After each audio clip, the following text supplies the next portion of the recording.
세 번째 주입니다. 2주차까지 이제 경제론을 했고요. 자, 오늘 정책론을 할 차례죠. 오늘도 마찬가지 두 번째 했던 내용을 좀 복습을 하고요. 그리고 나서 정책론을 들어가도록 하겠습니다. 지난주에 했던 내용은 경제론 파트에서 수요 공급하고요. 그리고 이제 경기 변동이나 시장론은 간단하게 말씀을 드렸죠. 그것을 좀 복습을 하고요. 오늘은 이제 정책론이 어딘가면은 128쪽이죠. 자, 오늘은 이제 정책론. 우리 이제 첫 번째 주에 했던 내용이 부동산 개념하고 부동산 분류였죠. 첫 번째 했던 거는 그냥 뭘 했는지 체크만 하고 지나가겠습니다. 부동산 개념하고 부동산 분류를 했어요. 부동산 개념에서는 법경기 했죠. 법적 개념, 경제적 개념, 기술적 개념. 법적 개념은 다시 협의의 부동산과 광의의 부동산 나눠지고요. 협의의 부동산은 민법상 부동산으로서 토지 및 그 정착물이었죠. 그리고 광의의 부동산은 토지 및 그 정착물에서 다시 뭐를 더하죠? 준부동산을 더하죠. 준부동산은 민법상 부동산은 아니지만 민법상 부동산처럼 취급하는 게 있다고 그랬어요. 공시 방법이 등기나 등록이라는 거죠. 그렇게 해서 광의 부동산이 되는 겁니다. 이게 이제 법적인 측면에서 하는 얘기죠. 법적인 측면에서 하는 얘기는 이제 민법상 부동산 또는 이제 기타 법에서 민법상 부동산처럼 취급하는 것까지 더해서 하는 얘기고요. 나중에 정착물에 대해서 좀 더 자세히 한다 그랬어요. 정착물은 토지에 붙어 있는 건데 항구적으로 지속적으로 또는 계속적으로 붙어 있어야 돼요. 그렇지 않으면 정착물이 아니고 동산이지 않습니까? 그래서 나중에 정착물에 대해서 독립정착물 또는 종속정착물 이렇게 또 나누어지고요. 준부동산에 대해서 조금 더 이제 종류를 더 공부하면은 되는 겁니다. 그다음에 이제 경제적 개념은 부동산을 상품이라는 관점에서 본다 그랬어요. 그래서 생산 요소라든가 소비재, 자산, 자본 이런 표현들은 경제적 측면에서 보는 거다. 그리고 기술적 측면에서는 공간, 자연, 위치, 환경 뭐 이런 단어들이 나오면은 기술적인 개념이다. 그래서 복합 개념에 따라서 살펴본다 했고요. 그다음에 부동산 분류에서는 공시법상 28개 지목도 있고요. 공법에서 공부하는 용도지역, 용도지구, 용도구역 이런 분류도 있지만 그거는 이제 2차 과목에서 좀 더 자세히 하니까 저는 그냥 간단하게 말씀을 드리고 지나갔고요. 이 부동산학개론에서는 대택부 하는 거였어요. 대지, 택지, 부지. 가면 갈수록 범위가 더 넓다 그랬어요. 대지보다는 택지, 택지보다는 부지. 부지는 건물을 건축할 수 있는 토지 외에도 일반적인 바닥 토지는 모두 다 부지라 그랬어요. 그래서 아파트 부지, 학교 부지 이렇게 건물이 올라가는 경우에도 부지라는 말을 쓰고요. 도로 부지 또는 하천 부지 이렇게 건물이 올라가지 않는 경우도 쓴다 그랬죠. 근데 택지라는 말은 건물이 올라가는 경우에 쓰는 거죠. 주상공 용도를 따지지 않고요. 근데 대지라고 할 때는 주거용 상업용 건물이 올라가는 거니까 대지보다는 택지, 택지보다는 부지 이렇게 범위가 더 넓다 그랬어요. 대택부. 그다음에 후보지 이행제죠. 후보지는 대분류상 전환 중인 토지고 이행제는 소분류상 전환 중인 토지다 이렇게 했죠. 대분류상 전환 중이라는 것은 택지지역, 농지지역, 임지지역 상호간 이 용도지역 상호간의 전환 중이면 후보지 그 범위 내에서 세분된 그 범위 내에서 전환 중이면 이행지 이렇게 됐어요. 그 다음에 필지, 획지 이런 것도 있죠. 필지는 법적 개념이고 획지는 경제적 개념으로서 필지는 이 소유권, 권리 측면, 법적인 측면은 주로 권리 측면을 나타내서 하나의 소유권의 범위와 한계를 표시하고요. 저당권이 설정되어 있다거나 뭐 이런 거는 필지 단위로 그렇게 설정을 하게 돼 있죠.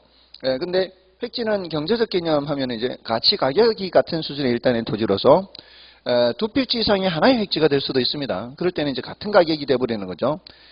근데 한 필지가 또 둘 이상의 획지가 될 수도 있죠. 한 필지가 나누어져서 주거지역, 상업지역 이렇게 둘 이상 용도 지역에 걸칠 때에는 각각이 가격 수준이 다를 수가 있습니다. 그럴 때에는 하나의 필지가 둘 이상의 획지가 될 수도 있고요. 또 나지 건부지 했죠. 나지는 지상에 건물이 없는 땅, 건부지는 지상에 건물이 있는 땅. 그다음에 법지, 빈지 했고요. 법지는 법으로만 소유할 뿐 활용 실익이 없거나 뭐 적다라고 할 수도 있습니다. 경사진 곳이 법지지 않습니까? 그러니까 뭐 조경 같은 것으로는 활용할 수가 있죠. 뭐 조경 같은 거로는 활용할 수 있습니다. 그런 게 이제 법지고요. 빈지는 바닷가라 그랬죠. 이거는 소유권 표시는 돼 있지 않지만 활용 실익이 있는 땅, 보통 뭐 모래사장 같은 걸로 많이 이루어져 있다. 이렇게 말씀을 드렸습니다. 그다음에 맹지, 자루형 토지. 맹지는 도로에 접한 면이 하나도 없는 그런 땅이고요. 자루형 토지는 도로에 접한 부분이 좁은 입구로 되어 있어서 좀 불편한 그런 토지가 자루형 토지입니다. 그리고 포락지 하면은 이 물의 침식 작용으로 인해서 지반이 절터되어 무너져 내려서 이제 수면 밑으로 잠기거나 하천으로 변한 토지, 뭐 이런 것들이 포락지였습니다. 이런 것들이 이제 부동산 개념에서 말씀을 드렸던 거고요. 부동산 분류. 자, 여기 이제 첫째 주 했던 내용이에요. 첫째 주 했던 내용 하는데 지금 5분밖에 안 걸렸어요. 굉장히 짧죠. 그러니까 그렇게 많은 양을 한 건 아니에요, 사실은. 아무튼 자, 그랬고요. 그 다음에 이제 지난주에 했던 걸 이제 조금 더 자세히 복습을 하자면, 자, 이 수요 공급의 개념에서 유량 변수, 저량 변수 구별하는 게 있었죠. 요거는 일정 기간을 전제로 해서 측정을 하고요. 요거는 일정 시점을 전제로 해서 측정을 하는데, 유량 변수의 대표적인 게 뭐라고 그랬어요? 대표적인 게 소득이라고 해서 소득. 소득은 이게 1,000만 원이다. 그런 게 월 1,000만 원인지 연 1,000만 원인지 그 기간을 말해주지 않으면 크기를 파악을 할 수가 없다 그랬죠. 유량 개념 반드시 기간을 말을 해줘야만 크기를 알 수가 있습니다. 이 대표적인 게 소득이고요. 이렇게 소득 달랑 하나만 기억하는 게 아니라 소득과 유사한 것들은 모두 다 유량 개념으로 이해를 해야 되는 거죠. 하나하나 단어를 암기하는 게 아니라. 왜냐하면은 소득이라는 단어는 붙어 있지 않지만 사실 우리 소득으로 변할 수 있는 그런 것들은 전부 다 소득 개념이죠. 왜냐하면은 중개 수수료, 우리가 중개하면은 중개 수수료 수입이잖아요. 그 중개 수수료 수입으로 결국은 그게 뭐로 바뀌어요? 그게 경비 빼고 하면 그게 우리 사업 소득으로 바뀌잖아요. 그럼 중개 수수료 수입 그게 뭐란 얘기예요? 그럼 유량 개념이란 얘기죠. 임대료 수입이 뭐예요? 임대료 수입이고 유량 개념이죠. 결국은 이게 임대료 수입이 소득이 이제 임대소득이 되는 거니까. 자, 그러면 임대료 수입이라는 게 그 임대료를 내는 입장에서는 뭐가 돼요? 임대료를 내는 입장에서는 비용이죠. 그러면은 그 임대료 비용 이런 관점에서도 그 비용은 유량 개념인 겁니다. 그래서 우리가 이제 어떤 이제 총소득도 있고 순소득도 있고 이렇게 계산을 할 때는 항상 순자가 나오면은 뭐를 빼는 거예요? 경비를 빼는 거거든요. 그러면은 총소득도 유량이고 순소득도 유량이라면 그 빼는 경비도 유량 개념이 되는 거죠. 월 총소득에서 월 경비를 빼야 월 순소득이 될 거 아니에요. 그러니까 그 계산하는 과정에서 나타나는 건 전부 다 무슨 개념이다? 유량 개념이다. 이렇게 이해를 해야 전체적으로 다 맞출 수가 있는 거죠. 하나하나 항목별로 다 외우려면 감당이 안 되는 겁니다. 차라리 그럴 때는 외우지 말고 그냥 패스하고 지나가는 게 상책입니다. 그다음에 저량의 대표적인 게 자산이라고 그랬죠. 자산이라는 것은 이제 앞으로 이 부동산 학개론에서 자산할 때는 회계적 개념으로 뭐와 뭐의 합이다? 자산은 부채와 자본, 자본을 순자산이라고도 한다 그랬죠. 그러니까 뭔가를 뺄 때 순이라는 말이 나와요. 그러니까 이게 순자산이라는 말이 나오는 것은 이거는 자산에서 뭐를 빼기 때문에 부채를 빼기 때문에 순자산 이렇게 얘기합니다. 또는 요거를 자기 자본 이렇게 자기를 붙여서 자기 자본이라 할 수도 있고 요거는 타인 자본 이렇게 표현할 수도 있어요. 자기 자본, 타인 자본 합쳐서 전체 자본이 되는 거죠. 전체 자본을 자산이다라고 얘기를 하는 겁니다. 이런 것들은 다 무슨 개념이에요? 저량 개념이죠. 자, 근데 우리가 수요의 그 수량을 측정을 할 때는 원칙적으로 무슨 개념으로 측정한다? 원칙적으로 유량으로 측정한다. 그래서 일정 기간 동안 구매하고자 하는 사전적 개념으로 측정한다 그랬죠. 구매하고자 하는 욕구해서 유효 수요와 잠재 수요 이렇게 비교를 했어요. 자, 이렇게 하면은 여기 구매 의사와 지불 능력이 모두 있는 수요가 뭐고요?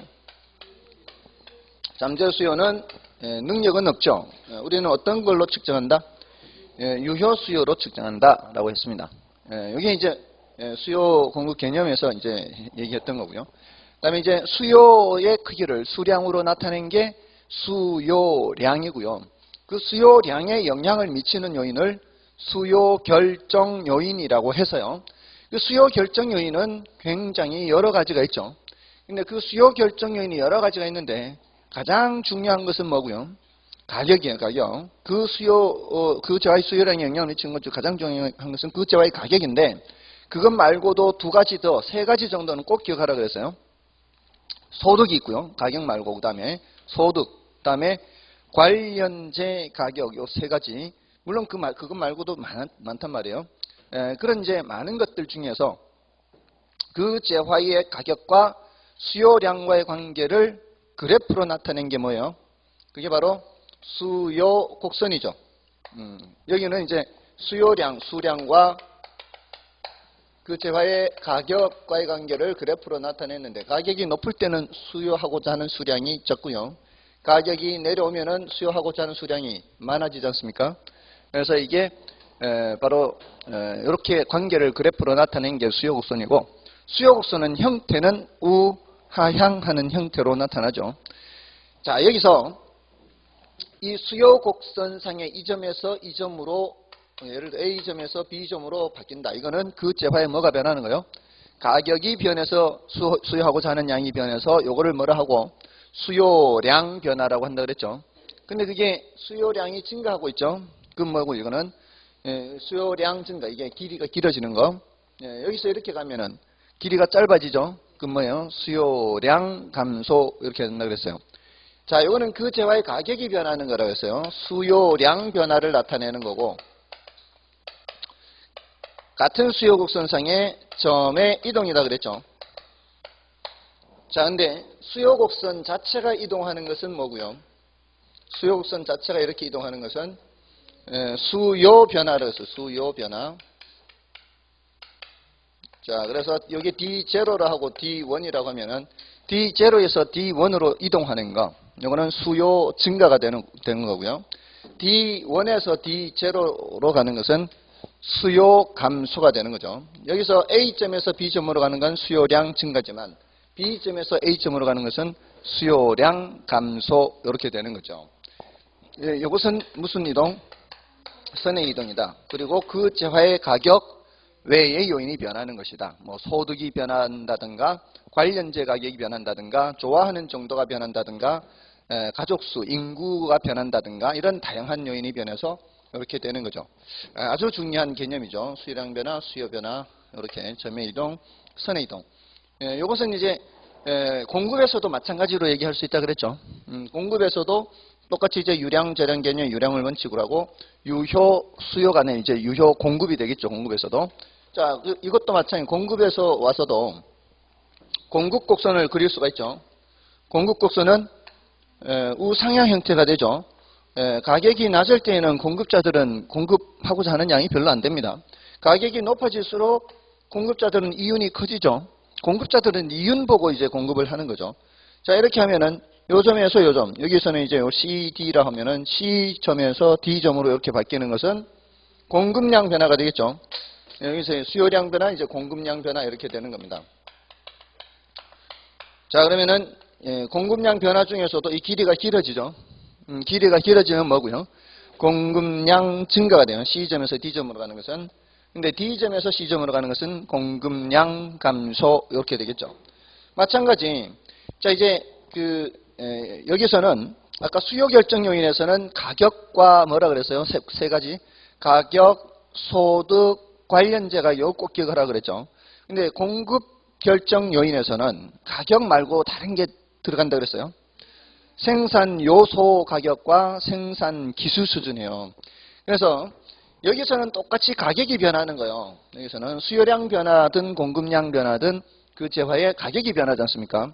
근데 여기서는 수요 변화, 공급 변화가 이제 다 선의 이동인데, 가격 외의 요인이 변하는데, 이게 수요 곡선이 변할 때는 소득이나 관련자 가격이나 뭐 이런 게 변하는데, 공급 곡선이 이동할 때는, 공급 곡선이 이렇게 이동할 때는 이거는 생산 기술 수준이 바뀌거나 생산 요소 가격이 바뀌거나 이렇게 되는 거죠.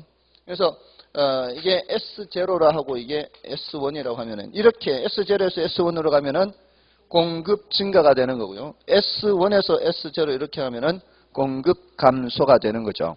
자, 이렇게 해서 수요량 변화, 수요 변화, 공급량 변화, 공급 변화까지 다 이제 했고요. 그 다음에 했는 것이 균형의 결정과 이동이에요. 균형의 결정과 이동. 균형은 어디서 결정된다 그랬어요? 균형이라고 하는 것은, 균형은 수요량과 공급량이 똑같을 때죠. 수요량과 공급량이 똑같을 때 균형이 달성이 된다 그랬어요. 균형이 아닌 상태를 뭐라 그래요? 불균형이라고 하고요. 불균형에서는 결국 어디로 가게 돼 있어요? 불균형에서는 결국 균형으로 가게 돼 있어요. 그 불균형 상태 중에 하나는 공급이 더 많은 것이 있고요. 그거는 수요량보다 공급량이 더 많아요.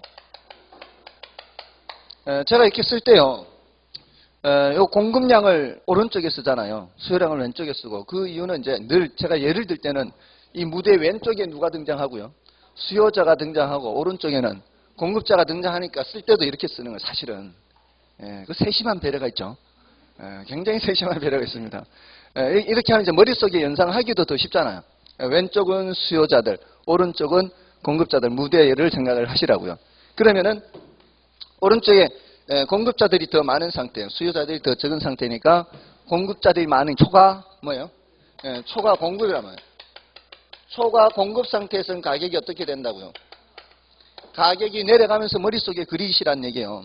가격이 내려가게 되면 이쪽이 변한단 말이에요. 수요량 변화 또는 공급량 변화가 된단 말이에요. 높은 상태에서 가격이 내려가면 수요량은 증가하지만 여기 공급량은 감소하는 거거든요. 높은 상태에서 가격이 내려가게 되면. 그러면 그림으로는 그렇게 나타나지만 머릿속에 그릴 때는 수요량이 늘어난다는 건 이제 무대 밖에 있던 수요자들이 들어오게 된다는 거죠.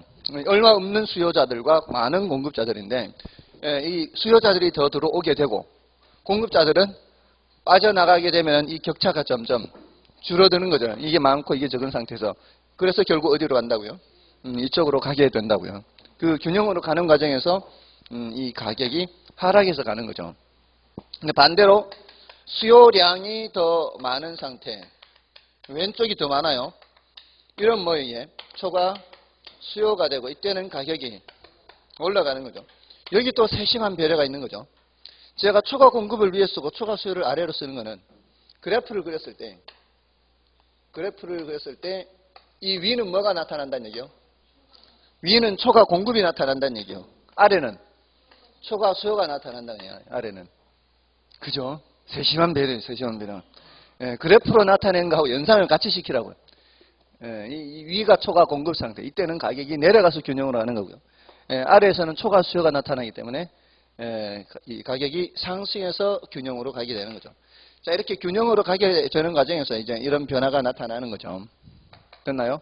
자, 그래서 이 교차점, 이 교차점이 뭐가 되는 거예요? 균형이 되는 거죠. 그래서 이 점을 균형점이라 하고, 이 상태의 가격을 균형 가격이라 하고, 이 상태의 거래량을 균형량 또는 균형 거래량 이렇게 한다 그랬어요.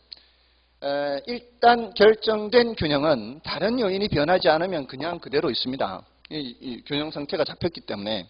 근데 균형 상태를 깨게 하는 요인, 균형 상태를 깨게 하는 요인이 바로 요놈들이에요. 수요 변화나 공급 변화예요. 자, 이렇게 잠잠하던 곳에 뭔가 이제 뭐 개발 호재가 터지거나 하면은 수요가 증가하거나 수요가 감소하거나 이런 변화가 생기는 거죠. 자, 이렇게 변화가 생기게 되면은 균형이 이동하는 거예요. 이동. 균형 이동은 수요 변화 또는 공급 변화, 요 선의 이동이 나타나면은 균형점의 이동이 나타나는 거죠. 그래서 수요가 증가하거나 이렇게 되면은 원래 수요 곡선은 사라지죠. 원래 수요 곡선은 사라지면서 지금 현재 가격이 평당 1,000만 원이다 라고 한다면 이 평당 1,000만 원이라도 찾는 사람이 늘어난 거예요. 평당 1,000만 원에서 찾는 사람이 늘어나는데 지금 내놓는 물량은 그대로거든요. 이 공급 곡선이 그대로 있으니까 내놓는 물량은 이만큼인데 찾는 사람이 늘어나서 일단 뭐가 깨진 상태예요. 균형이 깨진 상태죠. 수요자들이 더 많이 등장한 상태. 자, 이 균형이 깨진 상태 뭐가 된 거예요? 불균형이 된 거죠. 불균형. 이렇게 된 거죠. 이렇게 되면 다시 어떤 작용이 나타나요? 이제 가격의 조정으로 인해서 결국은 어디로 간다는 거예요? 결국은 1이 간다는 얘기예요. 그래서 새로운 균형은 원래 균형보다 균형 거래량이 어떻게 되나요? 이거 대답하는 거고, 원래 균형 가격보다 어떻게 되나요? 이거 대답해야 되는 거죠. 그래서 그 두 가지를 대답하는 거예요. 근데 이게 그래프로도 대답할 수 있어요. 이게 수량을 좌우로 나타내니까 균형 거래량이 어떻게 돼요? 균형 거래량이 증가하잖아요. 원래보다. 균형 가격은 원래보다 올라가잖아요. 이렇게. 이 그래프로 대답을 해도 되고요. 동물적 감각으로 대답해도 돼요. 사실은. 그게 제일 빠를 수 있습니다. 동물적 감각이. 왜냐하면은 제가 계속 이 시장이라는 무대라고 얘기했잖아요. 시장이라는 무대에 사람들이 등장하게 되면 더 많이 오면은 거래량이 북적북적거려지면 말이에요. 그럼 거래량이 늘어나겠어요? 줄어들겠어요? 거래량이 늘어나겠죠. 시장이라는 무대가 더 북적거려지면은. 이게 지금 생각이 안 난다는 거는 동물적 감각이 없는 거예요. 감각을 좀 기를 필요가 있어요. 자, 그러면 수요 증가하면은 거래량 증가, 이렇게 증가라는 단어 따라가면 되는 거예요. 그냥. 맞잖아요. 수요 증가하면 거래량 증가하면 되는 거예요. 자, 그러면 공급자들이 많아지면은 시장이 더 북적거려지는 거예요? 한산해지는 거예요? 공급자들이 더 많아지는데 시장에 더 들어온다고요. 사람들이 더 들어온다고요. 팔러 더 들어오든 사러 더 들어오든 더 들어오는 거는 사람이 더 북적거려지는 거죠. 더 북적거려지면은 그거는 거래량은 증가하는 거예요. 거래량. 북적거려지는 거는 거래량은 증가하는 거예요. 근데 대신 가격은 내려가는 거죠. 그거 가지고 오해를 하면 안 돼요. 가격은 내려가지만 거래량은 증가하는 거죠. 만약에 어떤 이 주식시장이 많이 나와요. 어떤 날 막 주가가 막 폭락을 해요. 주가가 폭락하는데 거래량은 엄청 날 때가 있거든요. 그럼 그날 어떤 사람이 많았던 거예요? 파는 사람이 많았던 거예요. 자꾸 파니까 가격이 내려갔는데도 더 떨어질 것 같으니까 또 팔고 하니까 계속 가격은 내려가는 거죠. 근데 거래는 많이 되는 거죠. 판 물량이 많은 거죠. 뭔 뜻인지 아시겠죠? 그러니까 팔려는 사람이 많아지든 사려는 사람이 많아지든 이 시장에 사람이 많아지면은 거래는 많이 되는 거예요. 뭔 뜻인지 아시겠죠? 근데 가격은 이제 상반되죠. 사려는 사람이 계속 많아지면은 가격은 계속 올라가는 거죠.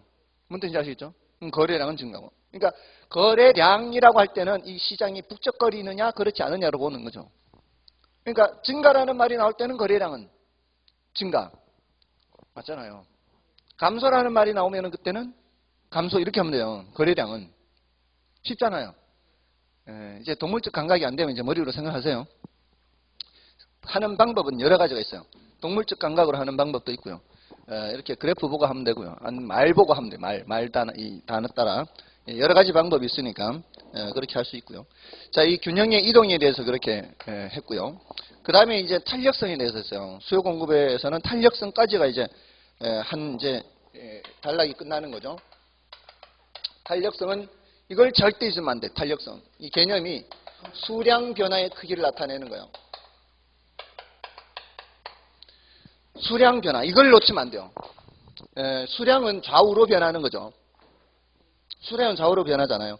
지금 이쪽은 가격이고요. 이쪽은 수량이에요. 우리는 이제 수량이 많이 변하는지 적게 변하는지 그걸 보려고 하는 거예요. 가격이 변할 때 수량이 많이 변하는 재화가 있고 적게 변하는 재화가 있다고 그랬죠. 우리가 먹는 식품은 어떻다 그랬어요? 수량 변화가 큰 재화, 작은 재화. 우리가 먹는 식품은 가격이 변화할 때 예를 들어 5,000원 하는 밥 한 그릇이 10,000원으로 올라갈 때 5,000원 하는 액세서리가 10,000원으로 올라갈 때 하고 비교했을 때 5,000원 하는 밥값이 10,000원으로 올라가면은 쫄쫄 굶나요? 그래도 먹어야 될 거 아니에요.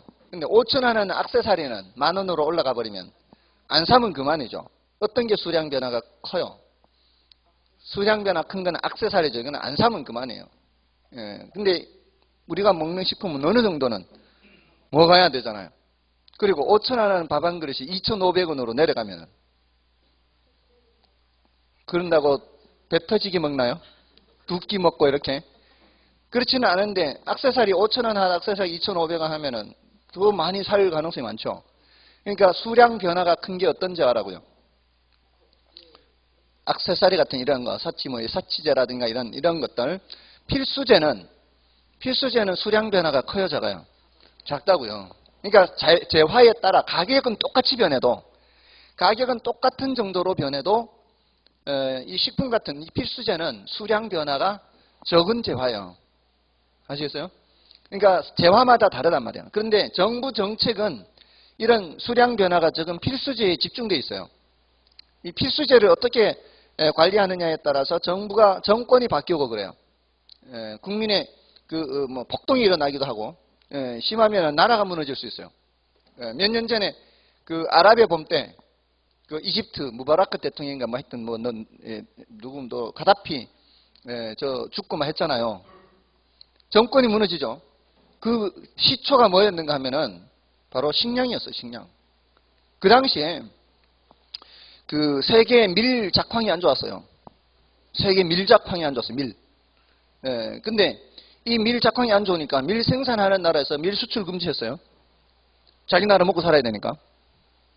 자기 나라 우선적으로 먹고 살아야 되니까 밀 수출 금지했어요. 자, 그러니까 이 밀 생산이 잘 안 되는 이 사막지대 나라들은 다 수입해서 먹어야 될 거 아니에요. 근데 부자 나라는 괜찮아요. 석유 많이 나는 쿠웨이트, 사우디아라비아 이런 데는 돈이 많으니까 얼마든지 비싼 값 주고서도 사올 수가 있죠. 국민들 먹여 살릴 수가 있어요. 근데 이집트, 리비아 이런 데는 석유가 그렇게 많이 나오는 게 아니거든.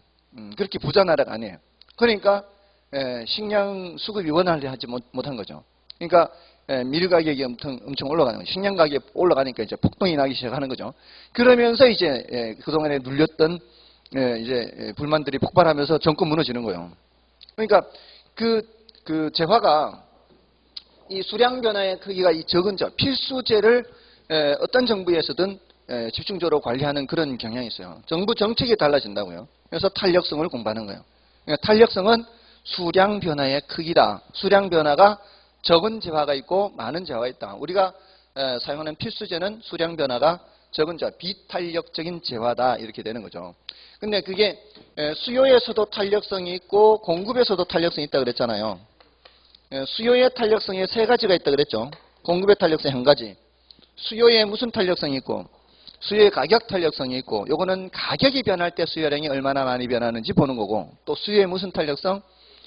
수요의 소득 탄력성. 가격 다음에 소득 했잖아요. 소득이 변할 때 수요량이 어떻게 변하는지 보는 게 수요의 소득 탄력성. 그다음에 수요의 교차 탄력성이라고 했어요. 관련제 가격 변할 때 이것은 사과 가격 변할 때 배 수요량이 변할 수도 있고 배 가격이 변할 때 사과 수요량이 변할 수 있어서 이렇게 교차라 그랬죠. 자, 그런 내용들을 했습니다. 그게 이제 공급의 탄력성에서는 이제 공급의 가격 탄력성밖에 없고요. 이런 내용들을 지난주에 했는데 지금 약간 길어졌어요. 균형에서 조금 더 자세히 설명을 드리느라고 지금 한 30분 가까이 됐는데 보통 한 25분에서 30분 정도 이렇게 복습을 해 드리니까 지난주에도 말씀드렸죠. 나중에 복습을 할 때 전체적으로 복습을 할 때 앞부분에 했는 매주 첫 번째 시간에 앞부분 복습을 하기만 해도 한 달 분량을 복습하는데 한 2시간 이내면 복습을 할 수가 있잖아요. 그렇게 하시면 되겠습니다. 그리고 물론 이제 지난주에 경기 변동론하고 시장론에 대해서도 간단하게 말씀을 드렸는데 그렇게 큰 내용을 말씀드리지 않아서 복습에 큰 의미는 없고요. 자, 이제 오늘은 정책론을 합니다. 정책론을 하는데 시장론 요 내용을 조금 이제 말씀을 드리고 정책론 들어가 있습니다. 이 시장론을 얘기를 안 할 수가 없어요. 정책론을 하자는 거는. 자, 이 시장론은 오늘은 이제 하는 내용은 오늘의 주된 주제는 정책론이에요. 요걸 하면서 이제 시장론을 간단하게 말씀드릴까요? 요거는 크게 세 단원으로 크게 이제 그 파트는 두 파트인데요. 부동산 문제가 있고요. 부동산 정책 이렇게 이제 두 개 파트로 나눠져 있어요. 부동산 문제는 10분의 1 정도 돼요. 부동산 문제라는 게 뭐겠어요? 뭐 토지 문제라든가 주택 문제라든가 이런 이제 문제들이 있죠. 이런 문제 말고도 다른 문제도 있지만 이제 우리가 주로 다루는 거는 이제 주택 문제와 토지 문제를 주로 얘기를 해요. 근데 10분의 1이라는 건 이게 뭐예요? 10년에 한 번 정도 출제돼요. 그러니까 뭐 그렇게 주의 깊게 뭐 봐야 되거나 하는 것은 아니에요. 그래서 이거는 읽어는 보시더라도 가볍게 보고 넘어가셔도 돼요. 나중에 이제 이것도 조금은 설명드릴 기회가 있습니다. 그럼 이제 부동산 정책에서 이게 한 4문제에서 5문제 나오는데, 여기에 4문제에서 5문제예요. 그럼 이제 여기에 대해서 주로 공부를 해야 되는 거죠. 이 부동산 정책은 토지 정책과 무슨 정책으로 나눠져요?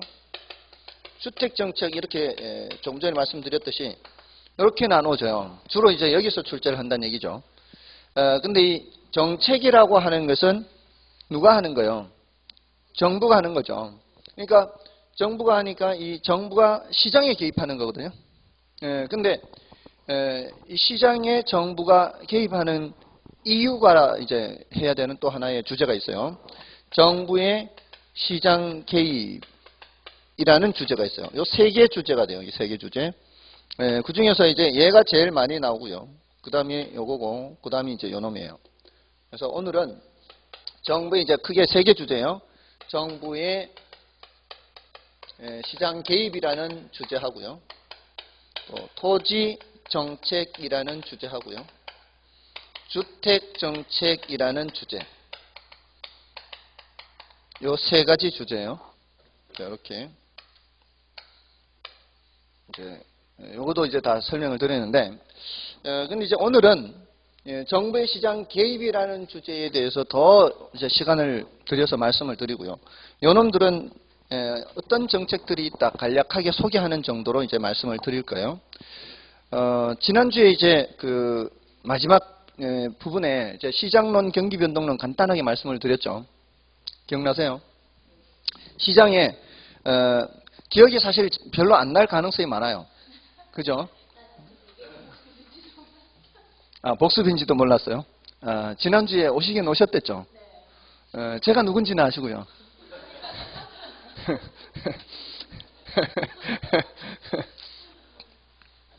제가 수업을 할 때 맨 왼쪽에 그날의 주제들을 이렇게 적지 않습니까?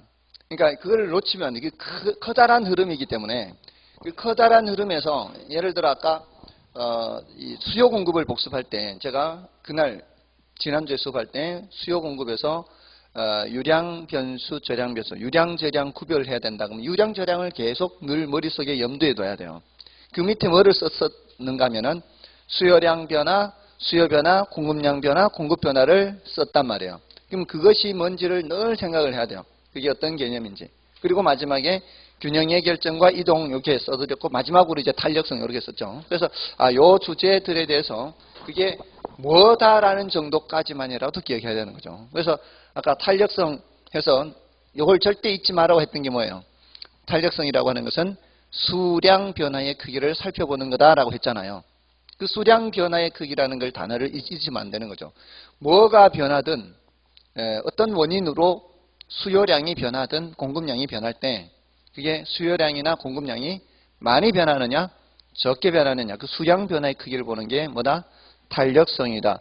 요거를 놓치면 안 된다는 거죠. 그 밑에 거는 그 다음에 문제란 얘기예요. 그 세부적으로 들어가는 거는. 그래서 항상 이렇게 쓰면은 요 주제별로 나누어서 정리를 해야 되겠다 이렇게 생각을 하셔야 되는 거예요. 여기에서 이제 세부적으로 들어가는 거니까. 자, 근데 이제 오늘은 정부의 개입에 대해서는 이제 자세히 말씀을 드리고 얘네들은 좀 소개만 해드리는 정도로 한다 이 말이에요. 자, 이게 정부의 시장 개입은 다시 2개 주제로 나눠져요. 정부의 시장 개입 필요성하고요. 정부의 시장 개입 수단이라고 나눠져요. 요거는 정부와 시장에 왜 개입하느냐 하는 거 하고요. 요거는 그 방법, 어떻게 개입하느냐 하는 거죠. 수단 또는 방법. 요거는 이유고요. 왜 개입하느냐? 요거는 이제 어떻게 개입하느냐 하는 거예요. 자, 지난주에 제가 그 시장론을 말씀을 드리면서 부동산 시장론에서 주로 출제하는 거는 이제 부동산 시장의 특성하고 부동산 시장의 기능에 대해서 이제 말씀을 드렸을 거예요. 부동산 시장의 기능에서 자본주의 사회 말씀을 드렸나요? 사회주의 국가에서는 자원을 누가 배분하고요? 국가가 자원을 배분하고 자본주의 사회에서는 시장이 배분한다. 이거 말씀드렸나요? 그게 이제 여기 이제 실마리가 되는 거예요. 그 부분이. 자, 이 자본주의 사회는 자원을 누가 배분한다고요? 시장이 배분한다 그랬잖아요. 근데 시장이 자원을 배분하더라도 사회주의 국가, 국가가 자원 배분하는 것보다는 훨씬 효율적으로 배분한다 그러지 않았나요? 훨씬 효율적으로 배분합니다. 왜냐하면은 여러분들 좀 느끼실란지 모르겠지만 자본주의 사회에서는 어떤 상품을 사람들이 좋아하게 되면은 그 상품의 가격은 올라가게 돼 있고 그게 장사가 잘 되게 돼 있습니다. 그러면은 어떤 자원을 어떤 것을 만드는 데 쓰는 게 더 좋은 거예요? 사람들이 더 좋아하고 이런 것을 만드는 데 쓰는 게 더 좋죠.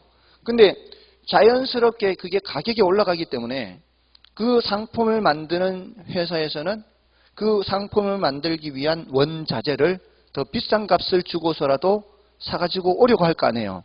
그러면 자원을 판매하는 입장에서는 더 비싼 값을 쳐준다고 하는 쪽이 먼저 파는 게 당연히 더 유리한 거죠. 자, 이거는 자본주의 사회에서는 그냥 내버려둬도 사람들이 더 좋아하는 쪽으로 그 물건의 가격이 올라가게 돼 있어요. 그러니까 자원이 그쪽으로 더 먼저 갈 수밖에 없습니다. 무엇 보고 그렇게 움직여가요? 가격 보고. 자본주의 사회에서는 시장에서 어떤 시장에서든 뭐가 형성이 돼요? 가격이 형성되지 않습니까? 빵 시장에서도 가격 형성되고, 뭐 국수 시장에서도 가격 형성되고, 이런 책상 만드는 이런 시장에서도 가격 형성되고, 가구 만드는 데도 가격이 형성되면은 이 목재라는 이 자원이 이런 데도 쓰이지만 가구 만드는 데도 쓰이잖아요. 근데 가구에 대한 선호도가 높아져서 사람들이 이쁜 가구에 돈을 더 주고서라도 사려고 한다면은 목재라는 자원은 어느 쪽으로 더 우선적으로 쓰일 가능성이 많아요? 가구 만드는 데도 많이 쓰인단 말이에요. 또 사람도 그렇다 그랬죠. 사람. 인적 자원이에요. 사람도 어느 쪽으로 먼저 간다고요? 월급 많이 주는 대로 가는, 월급 많이 주는. 그 자기 몸값을 더 쳐주는 쪽으로. 이 인적 자원이잖아요.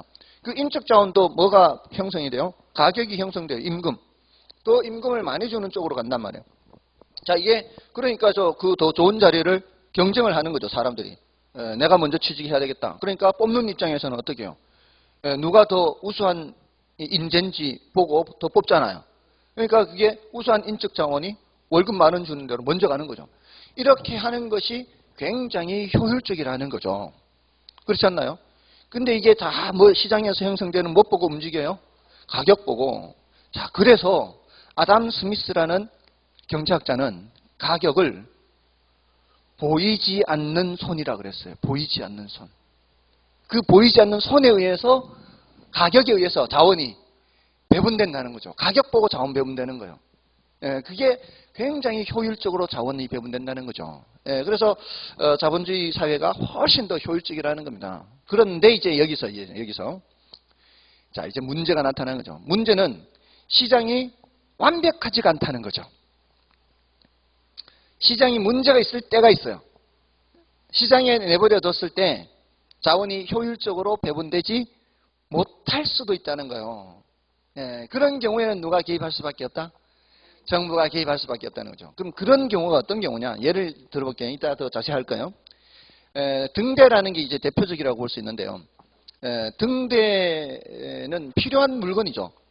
굉장히 필요한 물건입니다. 그러면 그것을 만드는 쪽으로도 자원이 배분이 돼야 되잖아요. 인적, 물적 자원이 배분돼서 등대가 생산이 돼야 되잖아요. 근데 이거를 만약에 민간에 맡겨놔 보세요. 민간. 민간이라는 말과 시장이라는 말은 같은 거라고 보시면 돼요. 자본주의 사회에서는. 민간에 맡겨놓는다는 얘기는 시장에 맡겨놓는다는 얘기죠. 그건 뭘 말하는 거예요? 민간에서 누군가가 이 등대를 생산하고 그 투자비를 회수해서 수익을 내는 그런 거를 이제 생각을 해보자고요. 자, 제가 이제 등대 사업에 투자한다면 같이 하실래요? 굉장히 고맙긴 한데 같이 망해요. 고맙습니다. 그 뜻은 참 고마운데 등대 사업에 투자한다는데 이렇게 생각도 없이 바로 이렇게 내라고 해주니까 참 뜻은 고맙습니다. 만약에 이 등대 사업에 투자를 한다면 이제 돈을 10억을 들여서 등대를 이제 지었어요. 그러면 이 등대 불빛을 보는 사람한테 돈은 요금을 받아야 될 거 아니에요. 등대 불빛을 보는 사람한테. 근데 등대 불빛을 보는 사람이 누구죠? 근데 그 사람이 보는지 안 보는지 어떻게 알죠? 그냥 볼 거라고 추정만 해요. 알 수가 없죠. 그리고 어떤 경우에는 저기가 육질이라는 걸 보기만 하고 그냥 지나가만 가는 배도 있을 수 있고요. 자, 그럼 저 멀리 등대 불빛을 보는지 안 보는지도 잘 안 보이고요. 밤바다에 지나가는 배가. 그 다음에 저놈이 돈을 내는 놈인지 안 내는 놈인지도 모르잖아요. 일부 내는 놈이 있다 치더라도 일부는 내고 일부는 또 돈을 안 냈어요. 그러면 돈을 낸 놈인지 안 낸 놈인지도 알 수가 없을 뿐더러 설령 안다 한들 저놈은 돈을 안 낸 놈이고 저놈은 돈을 낸 놈이에요. 그러면 돈을 안 낸 놈을 못 보게 하려면 어떻게 해야 돼? 가려야지. 그럼 가리면은 돈 낸 놈도 못 볼 거 아니에요. 할 수가 없다고. 그러니까 이제 돈 낸 놈 보게 하려면 불빛을 킬 수밖에 없어요. 그러면 돈 안 낸 놈도 같이 보게 돼 있죠. 자, 그렇다면 누가 돈 내고 보려고 하느냐고. 한 사람이라도 돈 내고 보는 사람이 있을 때 나도 같이 꼽사리 껴서 보는 거죠. 자, 이 꼽사리라는 말은 심으면 안 나오고요. 이 꼽사리 끼는 거를 굉장히 있어 보이는 표현으로 무임승차라 그래요. 무임승차. 무임승차 현상이 나타나게 돼 있어요. 그러니까 시장에 맡겨놓으면은 이 적자 볼 수밖에 없죠. 손해 볼 수밖에 없어요. 안 되는 거예요. 망하는 거죠. 망하는 거예요. 그러니까 시장에 맡겨놓으면은 충분한 양만큼 생산이 안 되니까 이때는 누가 해야 된다? 정부가 해야 돼요. 그래서 이런 것을 이제 이런 이유 때문에 이제 개입하는 게 있단 말이에요. 자, 요게 한 가지 이유가 있고요. 자, 요것은 이제 따로 이제 말씀을 드리면 이 필요성이 필요성은 지금 방금 말씀드린 거는 이런 이유에서 정부가 시장에 개입하는 것은 경제적 기능을 수행한다 그래요. 경제적 기능. 경제적 기능을 수행한다. 경제적인 측면에서. 경제적인 측면은 주로 효율성 측면이에요. 경제적이다라고 그러잖아요. 경제적이다. 효율적이다. 이렇게 경제적이다라는 말과 효율적이다라는 말은 거의 일맥상통한다라고 보시면 돼요. 자, 이런 기능은 시장이 원래 갖고 있는 기능 중에 무슨 기능? 자원 배분 기능이에요. 이 시장의 아주 중요한 기능이죠. 자본주의 사회에서는 누가 자원 배분한다? 시장이 자원 배분해요. 그 자원 배분 기능은 원래 누가 맡고 있어요? 시장이 맡고 있죠. 시장이 맡고 있는 그 자원 배분 기능을 시장이 제대로 못하는 거죠. 민간에 맡겨놨는데 제대로 안 되잖아요. 이거를 뭐라고 하는가 하면은 시장 실패라 그래. 시장 실패. 처음 듣는 단어죠. 자, 이런 말이 나오면 시장 실패란 시장이 제 기능을 다 못하는 현상. 제 기능이라는 게 뭐예요? 자원 배분 기능입니다. 이 자원 배분 기능을 제대로 못하는 것을 수정하는 거죠. 정부가 개입해서. 그래서 시장 실패를 뭐 하기 위해서? 수정하기 위해서 개입한다라고 얘기합니다. 이게 이제 한 가지 이유가 있고요. 경제적 기능에 또 한 가지는 정치적 기능 또는 정책적 기능 이렇게 할 수 있는데요. 자, 자본주의 사회에서는 빈익빈 부익부 현상을 시장이 해결할 수 있나요, 없나요? 자본주의 사회에서는. 그러니까 돈 이제 가진 사람은 점점 더 많이 가지게 되고 가지지 못한 사람은 점점 더 가지지 못하게 되는 현상을 빈익빈 부익부 현상이라고 하죠. 그럼 이 빈익빈 부익부 현상을 줄이는 것은 이제 소득 수준을 좀 더 공평하게 하는 거죠. 자, 이렇게 하는 것을 시장이 알아서 할 수 있나요? 시장이 알아서 할 수가 없어요. 처음서부터 이것은 이 소득 분배의 형평성, 요거는 시장이 맡고 있는 기능이 아니에요. 처음서부터. 자원 배분 기능은 누가 맡고 있는 기능이에요? 시장이 맡고 있는 기능이죠. 근데 자원 배분 기능은 시장이 맡고 있는데, 이때는 평소에는 그냥 내버려 두고 시장이 제대로 못할 때만 개입하면 돼요. 시장 실패를 수정하기 위해서. 근데 자, 이 빈익빈 부익부 현상, 이 형평성, 소득 분배의 형평성 측면에서는 처음서부터 시장이 하는 게 아니라고요. 그러니까 그런 측면에서는 처음서부터 누가 해야 돼요? 정부가 해야 돼요. 예, 이 빈익빈 부익부 현상이 너무 심해지면은 계층 간 갈등이 생겨요. 예, 계층 간 갈등이 생기는데 쪽수가 누가 더 많을까요? 돈 적은 사람이 쪽수가 더 많거든요. 이게 더 점점 빈익빈 부익부가 심해지면은 나중에 되면 어떤 현상이 나타날 수도 있어요. 쪽수가 많은 쪽이 총칼 들고 뒤집어 엎어버릴 수도 있죠. 쪽수가 많으니까. 그게 150년 전에 서양에서 공산혁명이 일어났지 않습니까? 사회주의. 150년 전에 서양에서, 유럽에서. 그게 뒤집어 엎은 거 아니에요. 그래서 소련 같은 경우에 제일 먼저 한 100년 전쯤이죠. 110년 전인가요? 1907년. 1917년인가 1907년인가 기억이 안 나네. 아무튼 한 100년, 110년 전에 소련에서는 사회주의 혁명이 성공이 됐지 않습니까? 그 이후로 동유럽이라고 하죠. 동유럽이 거의 그냥 다 공산화가 되어버렸지 않습니까? 그게 다 뒤집어 엎은 거죠. 이제 그렇게 될 수도 있다는 거죠. 그렇게 되기 전에 방어한 나라가 이제 북유럽이에요. 북유럽, 스웨덴, 핀란드, 덴마크 이런 데는 넘어가기 전에 이제 이렇게 바꾼 거죠. 이렇게 소득 수준을 이제 공평하게 이제 바꾼 거죠. 세금을 많이 거두어서 적은 사람한테 많이 이제 도와주는 거죠. 그래서 북유럽 같은 경우에는 세금이 굉장히 비싸요. 막 40, 50% 돼요. 근데 사람들이 거기에 대해서 불만이 없어요, 별로.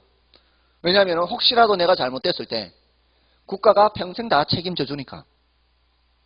그러니까 세금을 많이 내는 대신에 그러니까 참 아름다운 유토피아, 지금 현재 지구상에서 가장 유토피아적인 삶을 사는 데가 그 북유럽이에요. 정말 부러워요. 자기 삶을 다 즐기면서 세금 낼 거 다 내더라도 혹시라도 잘못돼도 다 이 노후를 책임져주고 하니까 국가가 세금을 다 알아서 많이 내는 거죠. 전 불만이 없는 거죠. 얼마나 좋아요. 일도 많이도 안 해요. 우리나라처럼 이렇게 일 막 하루 막 10시간씩 이렇게 안 합니다. 그러면서도 행복하고 즐길 거 즐기고 레포츠 같은 게 이렇게 즐기고 다 이렇게 사니까 얼마나 좋아요. 아무튼 그렇게 하려면 세금을 많이 거두어서 이제 저소득층한테 지원을 해줘야 되잖아요. 그런 거는 누가 하는 수밖에 없어요. 정부가 하는 수밖에 없어요. 그런 기능을 이제 정치적 기능이라 하고, 그런 측면에서 개입하는 거를 사회적 목표를 달성한다 그래요. 사회적 목표. 자, 이게 대칭적이에요. 그래서 이런 측면에서 개입하는 거는, 요거는 자원 배분의 효율성 측면이라 그래요. 자원 배분의 효율성 측면. 자, 이런 측면에서 개입하는 것은 소득 분배의 형평성 측면이라 그래요.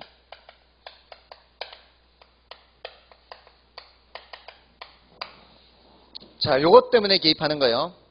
요거는 어떤 기능, 요 경제적 기능은 시장한테 맡겨놓은 기능을 시장이 제대로 못할 때 수정하기 위해서 하는 거고, 요거는 처음서부터 시장이 할 수 없는 거니까 요거는 정부가 하는 거죠. 요 두 가지 이유로 개입을 하는데요.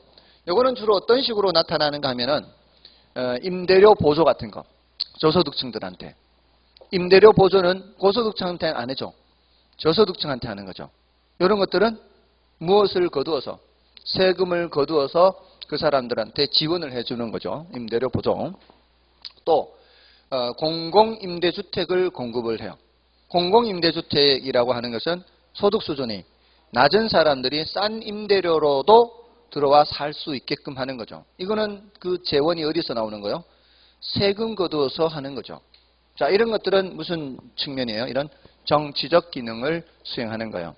근데 등대를 정부가 생산한다거나 이런 것들은 자원 배분의 효율성 측면에서 정부가 개입하는 겁니다. 됐나요? 그런 것들이 이제 구체적으로 이렇게 나오는 거죠. 여기 이제 공공 임대주택을 공급한다거나 임대료를 보조한다거나 이런 건 이제 주택 정책과 관련되는 거고, 또 이제 경우에 따라 토지 정책과 관련되는 것들이 나오게 되는 겁니다. 이런 두 개 측면에서. 됐나요? 자, 근데 이게 워낙 중요해요. 시장 실패라는 게 워낙 중요해서 이거는 따로 더 말씀을 드려야 돼요. 그래서 일단은 조금 쉬고요. 이것도 설명드리겠습니다. 안 지우셔도 됩니다.